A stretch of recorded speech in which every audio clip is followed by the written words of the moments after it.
আশা করি তোমরা সব ভালো আছো। আজ আমি এক নতুন রেসিপি নিয়ে তোমাদের কাছে এসেছি। এই দেখো, এটি বানিয়েছি। এটি কিসের রেসিপি বলতে পারবে? এটা আপনারা কেউ বলতে পারবেন এটা কি রান্না হয়েছে? আজকে আমি একটা নতুনভাবে রেসিপিটা বানিয়েছি। এটা এঁচোড়ের তরকারি হয়েছে আজকে। বাজার থেকে কাল নিয়ে এসেছিলাম একটা ছোট্ট কুচি এঁচোড়। এঁচোড়কে গাছ পাঠাও বলা হয়। এঁচোড়টা যারা নিরামিষ খায়, মাংস টাংস খায় না, মাছ টাছ খায় না, অনেকেই আছে এরকম, সেই তারা এঁচোড় খায়। এঁচোড়টাকে গাছ পাঠাও বলা হয়। ওই এঁচোড়টা আপনারা শনিবার, মঙ্গলবার বা পুজোর দিনে নিরামিষভাবেও রান্না করে খেতে পারবেন। সেরকম আজকে আমি নিরামিষ করেই করেছি, আপনারা যাতে নিরামিষ করেই খেতে পারেন সেই জন্যই আমি আজকে এটা করেছি। তো প্রথমে এঁচোড়টাকে হাতে তেল দিয়ে তো খোসা ছাড়াতে হয়, সেটা তো আপনারা সকলেই জানেন, ওটা আর বলার কোনো ব্যাপার নেই। তারপরে ওটা ছোট ছোট টুকরো করে এটা প্রেশার কুকারে অল্প সেদ্ধ করতে দিলাম। 80% সেদ্ধ হলো ভাপেতে। তারপরে প্রেশার কুকার থেকে নামিয়ে ওটা রাখলাম। তারপরে একটা গ্যাসেতে একটা ফুল ফ্লেমে কড়াই বসালাম। কড়াই বসানোর পরে সেটাতে সর্ষের তেল দিতে হবে। সর্ষের তেলের সাথে ওই এটা এঁচোড়টা একটা ছাঁকনি করে বা ঝাঁঝরিতে আপনারা ঢেলে নিতে পারেন প্রেশার কুকারে, তাহলে সেই জলটা সব ঝরে যাবে। কড়াতে যে তেলটা দিয়েছেন ওই তেলটাতে এঁচোড়ের টুকরোগুলো, ভাপানো টুকরোগুলো ওতে দিয়ে দিন, দিয়ে ভাজুন।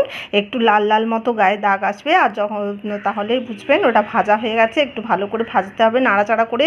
আর যখন সেদ্ধ করতে দেবেন আপনারা, তখন ওটাতে লবণ আর হলুদ দিয়ে তারপরে সেদ্ধ করবেন প্রেশার কুকারে, বা আপনারা কড়াতেও সেদ্ধ করতে পারেন। প্রেশার কুকারে কড়াটা করলে একটু নরম হয়, আমরা একটু বেশি নরম খাই, অনেকে আছে শক্ত খায়, কিন্তু আমাদের বাড়িতে একটু সব বেশি নরম খায়, সেই জন্য আমি প্রেশার কুকারে 80% মতো সেদ্ধ করে নিয়েছিলাম। তারপরে জল ঝরিয়ে তারপরে কড়াতে তেল দিয়ে তারপর ওটা ভাজা হয়ে গেল। ভাজা হলে ওটা ছান্তায় করে তুলে নিন। তুলে নেওয়ার পর ওই তেলেতেই আপনারা তেজপাতা, গোটা গরম মশলা, স্টার অ্যানিস দিতে পারেন, এলাচ, দারচিনি, লং, গোটা গরম মশলা দিলেন। তারপর একটা পেস্ট বানাতে হবে আপনাদেরকে আগে। প্রথমে সেই পেস্টটা হচ্ছে টমেটো, কাঁচা লঙ্কা, শুকনো লঙ্কা, ধনে, জিরে দিয়ে তারপরে সে পেস্টটাকে আপনারা সেদ্ধ করতে হবে। প্রথমে টমেটো, কাঁচা লঙ্কা, শুকনো লঙ্কা, আদা কুচি দিয়ে এটা প্রথমে সেদ্ধ করে নিতে হবে। সেদ্ধ করার পরে ওটা আপনার প্রেশার কুকার না, ওটা সেদ্ধ হয়ে যাবার পর জল ঝরিয়ে ওটা মিক্সিতে আপনাকে পেস্ট করে নিতে হবে ভালোভাবে। ওই পেস্টটা আপনাকে রাখতে হবে। এবার কড়াতে ওই যে এঁচোড়টা ভাজা হয়ে গেল। ভাজা হওয়ার পরে নামিয়ে পর ওই কড়াতেই তেজপাতা দিলেন, গোটা গরম মশলা দিলেন, স্টার অ্যানিস দিলেন। তারপর ওই পেস্টটা টমেটো, কাঁচা লঙ্কা, শুকনো লঙ্কা, আদা, জিরে, ধনে গুঁড়ো, জিরে গুঁড়ো সব বাটা একসাথে, সেটা ওই পেস্টটা দিলেন। পেস্টটা দিয়ে পর নাড়াচাড়া করতে হবে। নাড়াচাড়া করার পর ভালো করে কষতে হবে, কিন্তু ভালো করে কষার পর সেটাতে হলুদ দেবেন, লবণ দেবেন। তারপর ওটাতে ওই যেটা আপনি মিক্সির যে জলটা সেটা ঢেলে একটু ভালো করে কষতে থাকুন। কষা হয়ে গেলে আপনারা সেটাতে ওই ভাজা এঁচোড়গুলো দিয়ে দিন। তারপর সেটাতে অল্পখানি জল দিন। এবার এটাতে মোটামুটি 50 গ্রামের মতো দই দেবেন আর খোয়া দেবেন। টক দই দেবেন, আর খোয়া যদি থাকে খোয়া দেবেন, আর খোয়া যদি না পান তাহলে আপনারা দুধ দেবেন, খোয়া দেবেন, চিনি দেবেন, টক দই দেবেন। তারপরে এটা ভালো করে নাড়তে থাকুন। এবার নামানোর আগে আপনারা চিনি দেবেন। আপনারা যে পরিমাণে খান চিনিটা মিষ্টত্ব দেখে সেই অনুসারে আপনারা চিনি দেবেন। চিনির সাথে গরম মশলা দেবেন নামানোর আগে, আর গাওয়া ঘি দেবেন নামানোর আগে।